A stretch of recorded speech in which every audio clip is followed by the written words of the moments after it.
그럼 사회초년생들이 네. 왜 재테크, 왜 부동산에 네. 관심을 가져야 되는지 네. 아기곰님의 네. 뭐 해안을 가지시고 네. 설명해 네. 주신다면 네. 어떠신지.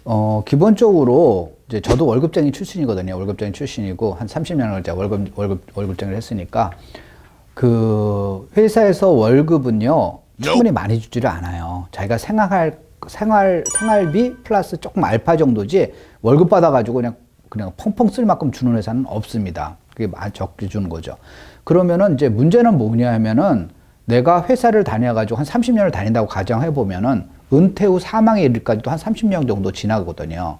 사망에 지나면은 그러면 내가 정확히 산수적으로 따지면은 60년을 벌어 먹고 살 걸 60년에 벌을 거 갖다가 30년에 다 벌어야 된다는 얘기고, 반대로 말하면 무슨냐면 30년에 동안 번 거에 절반을 어디다가 저축을 해놔야 된다는 거예요. 어디다가 저축하는 거죠. 자, 그럼 이제 저축을 하는데 내가 국민은행에 넣었더니만 이자를 2%밖에 안 준대. 신한은행에 두면은 5% 준대. 그럼 당연히 신한은행에 주는 거죠. 네. 보다 이제 더 수익률이 높은 데다가 이제 저축을 하는 겁니다. 그래서 우리가 부동산도 그런 식으로 이제 저기에 들어가면 돼요. 부동산 너무 주식처럼 해가지고 단기 차익 이거 사가지고 얼마 올라요? 그렇게 하면은 정말 투자 힘들어요. 네, 투자 힘듭니다. 그게 아니라 내가 저축을 하는 건데, 은행에 놔두면 이자가 싸니까 은행 이자보다 한 몇 배 정도 수익을 낸 데다가 투자하겠다라고 하고, 요번에는 한 2, 3천 올랐으면은 다음에 또 한 5천 올라 해야겠다. 이런 식으로 가볍게 생각하면은 할 때가 많습니다. 그래서 하나는 내 자산을 담아두는 그릇이다라고 할 수가 있는 거고요. 그런데 은행에다가 계속 넣으면 되지 않느냐라고 하는데, 그거는 굉장히 이제 위험한 선택이에요. 물론 이제 우리가 종잣돈을 모을 때까지는, 그러니까 시드머니를 모을 때까지는 굉장히 은행과 친하게 지내고 은행을 많이 이용해야 되지만은, 워렌 버핏이 그런 얘기 했잖아요. 이 세상에서 가장 위험한 투자는 저축이다. 그 얘기는 무슨냐면 돈 가치 하락이 있기 때문에 그렇습니다. 돈 가치 하락. 예. 돈 가치가 계속 하락을 하거든요. 계속 하락하기 때문에 특히 우리나라 같이 이제 수출 위주의 국가는, 수출 주도 국가는 정책적으로 인플레이션을 일으키거든요. 인플레이션을 일으켜가지고 자국의 통화 가치를 낮춰야지만 수출 경쟁력이 생기기 때문에 이제 한국, 중국, 브라질 같은 나라의 전통적인 상황이죠. 그래서 그 인플레이션이 되기 때문에, 그 얘기는 무슨 얘기냐면 이런 나라들은 돈 가치가 다른 나라보다 더 낮아지는 거예요. 그럼 내가 회사 들어가서 열심히 일한 거 그 돈을 지켜야 되잖아요. 또 돈 지키는 그 바로 행위가 바로 투자라는 겁니다. 실물 자산은 가치가 떨어지지가 않거든요.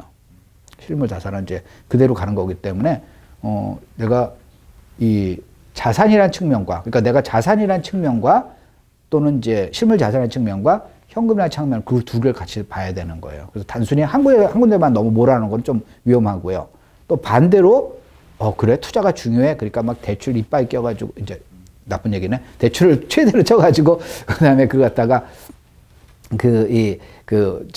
변환권 쪄서 쓴 것도 바람직하지는 않아요. 그 두 개 밸런스를 해야 되는 겁니다. 가장 좋은 건 뭐냐면요, 자기 소득은 계속 늘리는 거예요. 자기가 회사에서 열심히 일하고 그래서 소득은 계속 늘리는 거예요. 그리고 이쪽에서도 재테크를 계속 꾸준히 하는 겁니다. 그래서 이게 술의 양쪽 바뀌어요. 내가 만약에 회사에서 열심히 일해가지고 소득을 발생했어. 근데 이걸 갖다 제대로 굴리지 못해. 그러면 돈이 그 밑빠진 독에 물이 새는 거야. 질질 새는 겁니다. 그러면 이제 바퀴가, 이게 재테크라는 바퀴가 적은 거죠. 그러면 수레는 이쪽으로 돌아가 버리는 거죠. 반대로 내가 투자에 너무 맛이 들였어. 그래가지고 회사는 이제 그만두고 전업 투자하겠다라고 하게 되면은, 그 얘기는 뭐냐면 내 소득 활동이 적어지는 거예요. 네. 소득 활동이 적어지고 대신에 이것만 크겠다는 거죠. 그것도 이제 이게 수레가 왼쪽으로 돌아갈 수밖에 없습니다. 균형을 이뤄야 돼요. 내가 회사에 열심히 해가지고 이제 그 소득도 누리고, 그 다음에 그걸 갖다 효율적으로 굴려가지고 하는 건데, 그럼 여러 가지 방법이 있죠. 그럼 어떤 돈을 굴릴 것인가? 뭐 채권에 투자할 수도 있고, 비트코인에 투자해도 되고, 이제 암호화폐도 해도 되는 거고, 그 다음에 뭐 주식해도 되는 거고, 부동산을 해도 되는데, 예를 들어서 주식하고 비교해보면 주식은 계속 지켜봐야 되잖아요. 이 변동성이 부동산보다 굉장히 심하잖아요. 그렇죠. 하루에도 뭐. 네, 하루가 뭐예요? 일본에서도 왔다 갔다 해가지고 10분만 내가 안 보면 갑자기 올라갔던 게 확 떨어지고, 부장님이 불러가가지고 하고 얘기하다 보면 먼저 내 팔 수 있는 포인트 놓치고 막 그러잖아요. 사실 보면은 그 직장인들이 하기엔 좀 맞는 건 아니에요. 맞는 건 아니고. 근데 부동산 같은 경우는 하루에 뭐 시대가 왔다 갔다 하는 건 아니잖아요. 그러니까 부동산 같은 경우는 집에 가서 자기가 차분히 그러니까 일주일에 정기적으로 뭐 1시간, 2시간만 계속 공부를 한다 그러면은 시장은 시장 모니터링을 당연히 하고 자기가 충분히 따라잡을 수 있는 거거든요. 그러니까 자기 현업에 영향을 받지 않는 바로 재테크 수단이 부동산이라는 거기 때문에 저는 그래서 부동산을 선택을 한 거예요. 저 주식도 많이 했거든요. 주식도 많이 했지만은 이제 점점 이제 포트폴리오를 갖다가 이제 부동산 쪽으로 더 많이 한 이유가 바로 주식은 내 현업에 내가 일하는 거에 그러니까 내가 승진하거나 내가 하는 거에 영향을 주더라는 겁니다. 그래서 영향을 주지 않은 이제 부동산 쪽을 많이 하고 해놓고 이제 좀 잊어버렸죠. 수익률 측면으로 봤을 때는 어때요? 뭐 시대에 따라 다른데 최근 몇 년간은 부동산이 더 높았죠. 부동산은 왜 그러냐면 상승률 보면 이렇게 쭉 역사적 보면 상승률 보면은 이 주식하고 이 부동산하고 비슷해요. 상승률 보면은 어떨 때는 주식이 어떨 때는 부동산이 더 많이 올라가지고 비슷한데 주식은 뭐가 치명적인 문제가 있냐면은 경쟁 상대가 너무 세. 그러니까 외국인 투자가 그렇죠. 기관 투자가 이런 사람하고 이제 싸워가 내가 이겨야 되는 건데 여기는 기관 투자가 없잖아요. 일반인들 하는데 일반 중에 상당 부분은 그냥 조금 이제 그 투자의 마인드가 없는 분들이 더 많잖아요. 아까 얘기했죠. 실수자도 섞여 있고. 네, 실수도 섞여 있고 투자도 엉터리로 배워가지고 무슨 그냥 깃발 들고 뭐 아무데나 가가지고 막 이렇게 사는 분들이 더 많잖아요. 그러니까 뭐 땅 짚고 헤엄치기죠. 어떻게 배워야 돼요? 그게 그러니까 이제 저한테 꼭 배우라는 건 아니고요. 우선은 이제 투자에 성공하려면 이제 세 개가 있어요. 경제에 대해서 이해를 해야 되고요. 두 번째는 세상 사는 이치에 대해서 이해를 해야 되고요. 세 번째는 사람의 투자 심리에 대해서 이해를 해야 돼요. 그래서 이 경제에서 이해를 하려고 그러면은 이제 경제 관련 서적을 읽어야 되는데 어려운 책이 좋은 책은 아니에요.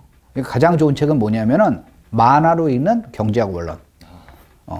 어린이를 위한 경제학 원론. 이거부터 선 도각을 하세요. 그거 보고 갖다가 한 10번 읽으세요. 똑같은 책 한 10번 읽어야지 그 다음에 자기가 이해가 되는 거예요. 막 이제 어려운 거 이런 거 막 이제 뭐 노벨 경제학상 탄 사람은 그런 얘기 안 해요. 내가 지금 한글도 못 배웠는데 거기다 뭐 무슨 뭐 엉뚱한 걸 왜 배워요. 그러니까 일단 경제학, 만화로 보는 경제학, 그거부터 봐가지고 경제가 돌아가는 원리. 부동산도 경제 활동의 하나이기 때문에 이제 그런 걸 봐야지 뭐 쓸데없이 뭐 자전거를 때문에 집이 올라가요 뭐 분야에다 그런 쓸데없는 걸 안 믿게 되는 거죠. 그 경제가 돌아가는 원리에 따라서 먼저 좀 알아야 되는 거고요. 두 번째는 세상이 돌아가는 이치에 대해서 알아야 돼요. 세상에 돌아가는 이치를 알려고 그러면은 상대 입장에서 생각을 해보는 게 좋아요. 그러면은 내가 기업에 총수는 어떤 결정을 할 것인가. 많은 사람들이 그러잖아요. 거기서 보면은 왜 우리 지역에 왜 저 일자리가 안 들어오고 왜 저쪽 지역에만 갑니까? 자기가 기업 총수라 생각해 보세요. 거기 그걸 가는 이유가 있을 거 아니에요. 거기서 오면은. 그러니까 공부는 이건 어떻게 해야 되죠? 예? 공부를 할 수가 있나요? 그거는 조금 이제 어떻게 보면 공부보다는 좀 사색을 해야죠. 그러니까 약간 이제 다양하게 뭐 인문학 이런 걸 좀 공부를 좀 해야 되는데 그건 좀 본인이 좀 사색을 좀 해야 돼요. 그래서 뭐 시간이 충분치 않아 가지고 그러는데 이제 어저께 이제 강의를 하면서 농담적으로 어떤 이제 강의하면서 어떤 얘기를 했냐면 미국의 셰일가스 혁명이 어저께 이제 분당에서 강의를 했어요. 그래서 어저께 뭐라 그러냐. 미국의 셰일가스 혁명이 분당 집값에 오르는 이유. 전혀 상관없는 것 같죠? 네. 상관이 있어요. 그러니까 그 세상 살아 돌아가는 이치예요. 이제 그런 걸 본인이 곰곰이 이제 생각을 하는 거죠. 그러면 나중에 와, 그렇게 연결이 되는구나. 이제 그렇게 되는 거예요. 거기서. 마지막 투자 심리는 아까 이제 사람들의 심리를 이해해야 되는데 아까는 이제 그 지수가 또 객관적으로 나오니까 그걸 보시면 되겠고. 탐욕과 공포. 예, 그게 가장 큰 집값을 올리는 그러면 자기가 어떤 특별한 인사이트가 생기기 전까지는 우리 공부 좀 하셔야죠. 공부를 같은 이런 좋은 강의 쫓아다니면서 일단 시킨 대로 하고 그 과정에서 이제 경험과 그렇죠. 병행하는 게 좀 방법이에요. 공부하기는 대부분 이제 많은 분들이 문제는 뭐냐면 공부하기는 싫고 당장의 열매를 먹고 싶고 그래서 사고 치는 거예요. 대부분 그 맛있는 열매인지 알았더니 그게 처음에는 달콤하지만 나중에 독이 되는 경우가 많거든요. 이지컴 이지고 그렇잖아요. 요 세 가지 덕목을 아기곰님 강의를 들으면 이제 모두가 터득할 수 있는 건가요? 그렇죠. 거기서 가면서 그걸 이제 사람들한테 그걸 이제 알게 해주는 거죠. 민기가 꼭 들어야 되겠다. 저도 꼭 가서 듣도록 하겠습니다. 네, 그러세요. 그러면 다음번에 또 아기곰님과 지코노미 TV 다시 보도록 하겠습니다. 감사합니다. 감사합니다.